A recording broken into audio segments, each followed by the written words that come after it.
Hello guys, welcome back to World's Draft Recap. This is going to be day 4 of Playins.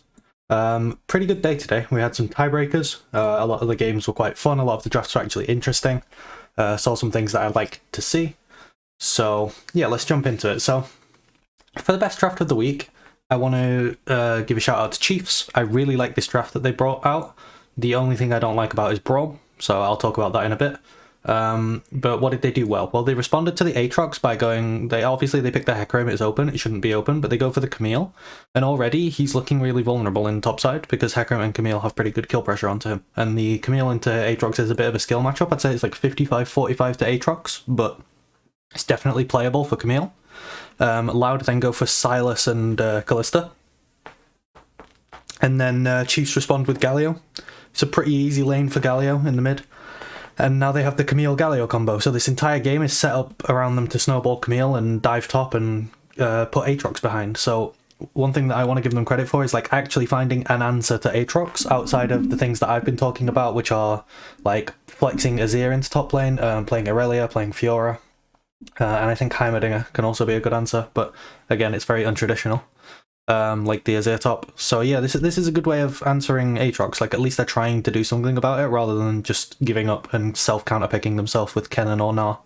After that, they finally pick the Ashe, which I've been calling for a very, very long time, like since the beginning of Worlds. It really cripples Callista. It also brings a lot of great pick potential with the Arrow alongside the Camille, the Hecarim, the Galio combo. And then Loud commit into their engage comp with Amumu Viego. And then Chiefs take Braum. I understand why they took Braum. They're against a lot of melee. But I think there's much better picks here. Like, I think Morgana would be really good. The Black Shield on Hecarim turns him into a menace. The lane phase is really good into the Callista. She can, like, Black Shield the Callista, ulting the Amumu in and keep Ashe safe. They have a lot of lane pressure. If they ever land a binding, then Callista can just die to Morgana and Ashe. Very strong lane phase. They could also play Renata. Everything Loud has wants to just run at them in a straight line, and all does a lot of auto-attack damage. If Renata just ults them, it makes things really chaotic and difficult to win for Loud. And then finally, I think Bard might be okay. Like, it's pretty oppressive in lane alongside the Ashe. It can roam around and look for kills with the Camille, the Hecarim, the Galio, and it can also like set up picks with the Ashe Arrow. You can do like Bard ult into Ashe Arrow, or Ashe Arrow into Bard ult into Camille Galio. So Bard probably wouldn't be awful here either. It's an interesting shout.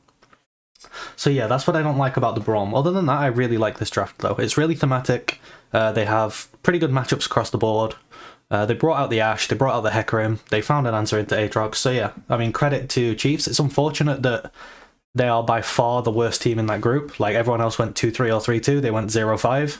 Otherwise, I think this draft could have looked pretty good. They only played one fight correctly the entire game, and Hecarim spent the entire game full clearing towards bot instead of playing towards his Camille, which was really odd. I thought that was very strange. The execution of this draft was not there for Chiefs, but you know, they're not the best team, and I don't want to take too much away from like how well they actually drafted this game, because it was good.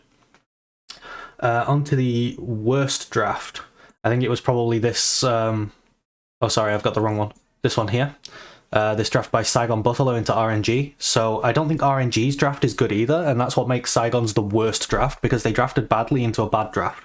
So I think everyone here who's been watching my videos for a while in my streams knows that I hate Vi. I don't mind Silas B1 when you flex it, but then they immediately break their flex by ego picking Fiora onto Breathe. Now, I understand Breathe is absolutely correct on Fiora. He's probably the 4th best top laner at the tournament, and he's in Playins. So I can kind of understand it's a bit like picking Akali early for Zeka on DRX. Like, it's just kind of better because of player skill. But still, the weird thing about Saigon's draft is they see the Fiora. Now, on R1 they Lee Sin, which is terrible. On R2 they Aphelios Blind, which has a lot of really strong answers to it, so that's also pretty bad. And then the rest of their draft, it's like they just want Fiora to do well. They draft Zac into her, who she's just going to delete. They draft Leona into her, who she's going to delete. And then they draft Lilia top lane, which I guess at least she can like space well and avoid, like, dodge the parry with her movement speed. But Fiora's never ever going to get put to sleep. like she will parry it every single time without fail. So even that's not a great answer in my opinion. So I don't really know what Saigon were going for, and this comp's just a bit of a mishmash of random things. I think I was stuck somewhere between mismatch, and mishmash. Anyway, both of those things. So yeah, I really don't like this draft from Saigon. I mean, RNG's draft's not great anyway. I do like the Shen though. I think it's interesting playing the Shen support to add some extra power onto your already like insane Fiora pick. Okay, so this video is going to be a bit longer because I want to talk about a couple of other drafts as well because I thought they were really interesting. So the first one here, I'm going to play a clip from my stream. So this is from Istanbul Wildcats versus Isurus Gaming. I'm just going to let it play. And I want you to listen to what I predicted, because it was the second time it was ever picked at the tournament, and I called it, and I think it was really good here. So yeah, I'm just going to let this play for a bit. An ADC pick, and then ban out a lot of ADCs. Maybe Zaya here, and then ban out the other ADCs. Pretty safe. And then you can take... Yeah, I want to say Kai'Sa. Kai'Sa? I was going to say you could go Zaya, ban out other ADCs, and then maybe pick Rakan. I think you can also go like Renata as well, on 4. I mean, Kai'Sa is not bad into these 3 picks so far. Of course, you're blinding at bot, but I don't think she gets punished too hard unless people play Caitlyn well, which they don't. Spoiler alert. MF put it. MF. Yeah, but they can ban MF. Yeah, they should ban MF. Actually, a pretty good Neela angle for IW right now. There it is, by the way. We'll see what Isurus R4, but if they R4 something that enables Neela, I would like Neela Rel or something in bot lane. Or Neela Amumu. Neela Amumu's cool. Amumu is not banned. Yeah. But you're giving away a lot of good ults for Silas, which is not that good. Well, that's true with Amumu. I mean, you can also play Neela with like... if they pick melee support on 4, you can do like Neela Brand, and then your Neela gives the Brand extra XP. Yeah. There's the MF ban. Neela actually scales pretty well. It's just she needs a comp where she can hit people. The last time we saw Neela, it really wasn't that because she was against Tristana, who she can never get in range of. She kind of struggles against Victor too. Wait, Victor's on the team that I want Neela on though. Yeah. No, she enjoys playing against Aatrox, Sylas, and Kai'Sa. The tiredness begins. So this is a Leona, I guess. But you can pick jungle. What do you pick jungle? If it's Leona, Neela is busted because you avoid Leona's CC. Oh, Neela's good into Wukong as well. You avoid his Q. I really like Neela Brand, Neela... What other supports really like being accelerated in XP? Pike, maybe? Neela Pike? No, Pike. No, you don't pick Pike into Sylas. Oh my god, I called it, bro! Nice. How hard? Okay, so yeah, as you can see from the clip, they did actually pick the Neela this game. This is the game in question. I was really proud of that Neela call because it is an insane pick here. So for those of you who don't know, Neela can avoid all auto attacks based things like Jax. So here she's avoiding Aatrox passive, Sylas passive, entire of Kai'Sa's kit, Wukong damage. She also really likes playing into melee champs where she can space them, be in range to hit them, but they can't hit her back. Whereas against ranged champions, she suffers a lot, which is what she was picked into when RNG tried to play her against DRX. So I think this is an insane Neela angle. I want to segue from here, probably straight into worst itemization. I think the way a lot of the fights played out, the Neela could have just 1v9'd the entire game. But she did something really weird which stopped that from happening. So I'm going to jump into worst itemization right now, and that's this. So I think if she just built the traditional crit build, she would have actually just carried the entire game. Unfortunately, she went for this weird Eclipse, Death's Dance, Guardian Angel build where she did no damage, and she didn't really do anything in any of the fights. So I don't understand what the point of this build is. Neela has too much synergy with crit to ever not build it. It just makes no sense to be buying what she's buying here. So yeah, that's the worst itemization of the week covered. But back to this draft, I mean, the Neela here was an insane pick. I'm really glad they picked it. It's another thing where it's a team that went 0-5 at the tournament, like Chiefs, and it worries me that people will not pick Neela or Ashe now because they lost. But yeah. So yeah, on to another draft that I thought was really cool. I'm kind of just rambling about these ones because I think they were cool. You've got DRX Mad. Now, I rated this draft as a 50-50. I thought both teams had like equal way to win. So let me explain why that is, because at first glance you look at DRX comp and you go, well, if it gets to late game, they're just going to win. And that is 100% correct. That is DRX's win condition. They need to minimize activity, scale, get items on Civet, and then they will just win, and there's not a lot Mad can do about it. The issue with that is that Mad have the Belveth, which is really good at snowballing with Rift Herald, summoning the little creeps. And if she can accelerate herself by counter jungling, she becomes really, really oppressive because she stacks up the passive really fast by having access to the enemy jungles camps as well. Now, what makes that really good for Mad here is that they have 3 winning lane matchups that they've managed to draft themselves. They drafted MF Leona, and DRX answered with like Sivir Yuumi. I mean, they picked Sivir Yuumi into MF and they just went Leona and got a winning lane matchup there.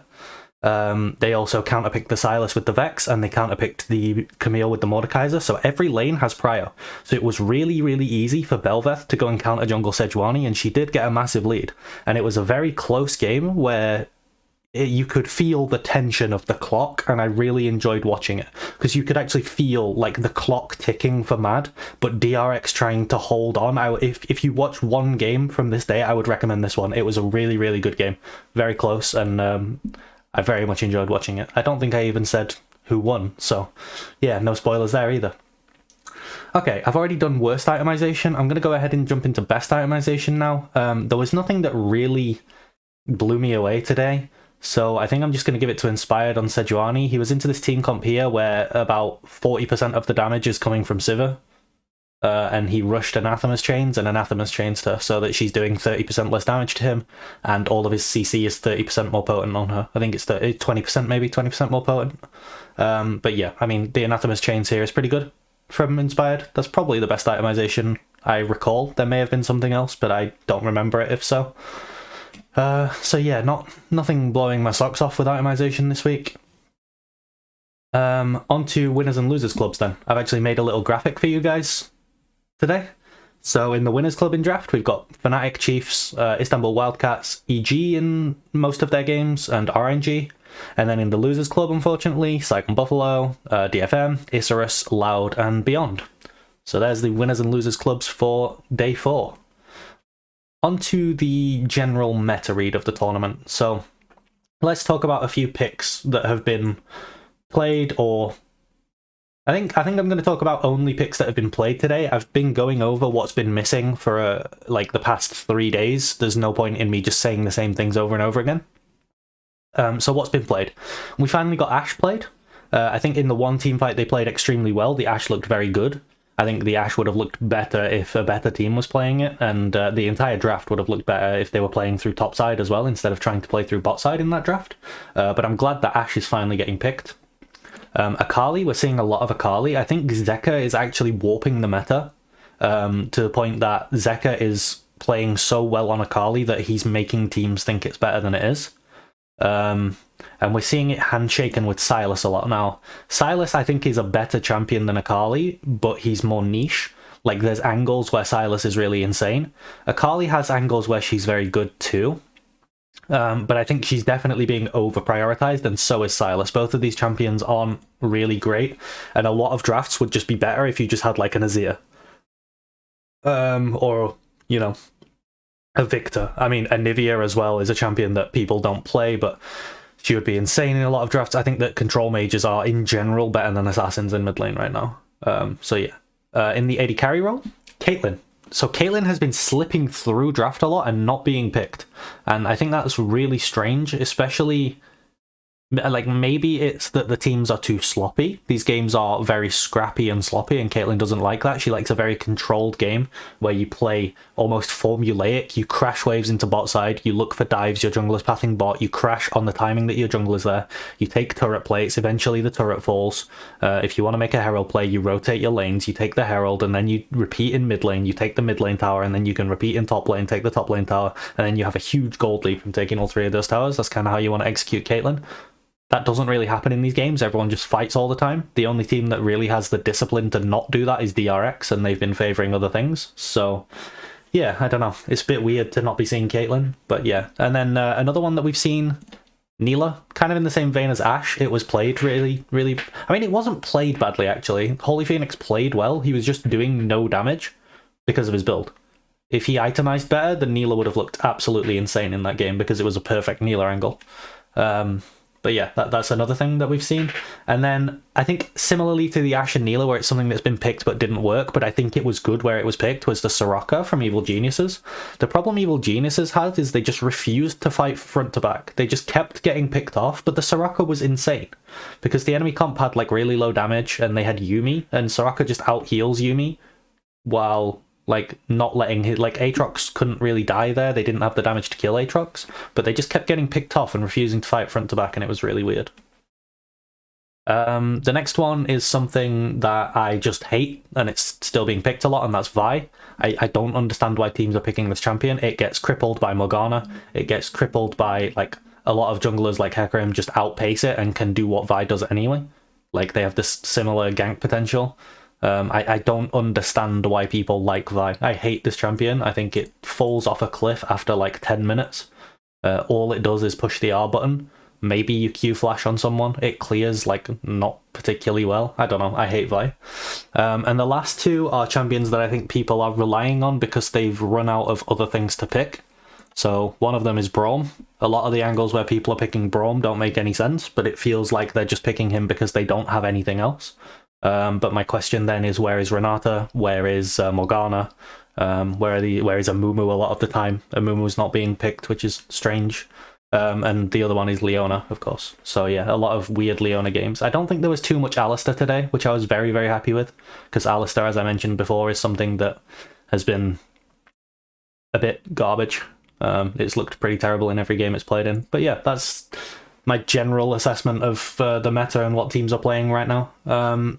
So if you liked what you saw out of the little clip from my stream, that kind of content's happening all the time. We also have a laugh and a joke in game, laugh at people's builds, praise people for their builds when they build well. We analyze gameplay while the game's going on. So if you want to see some of that stuff live, I'm streaming most days. I'm streaming like every game. So yeah, pretty long streams, and hope to see you there. Hope to see you in the next video. See you later. Thanks for watching. Bye.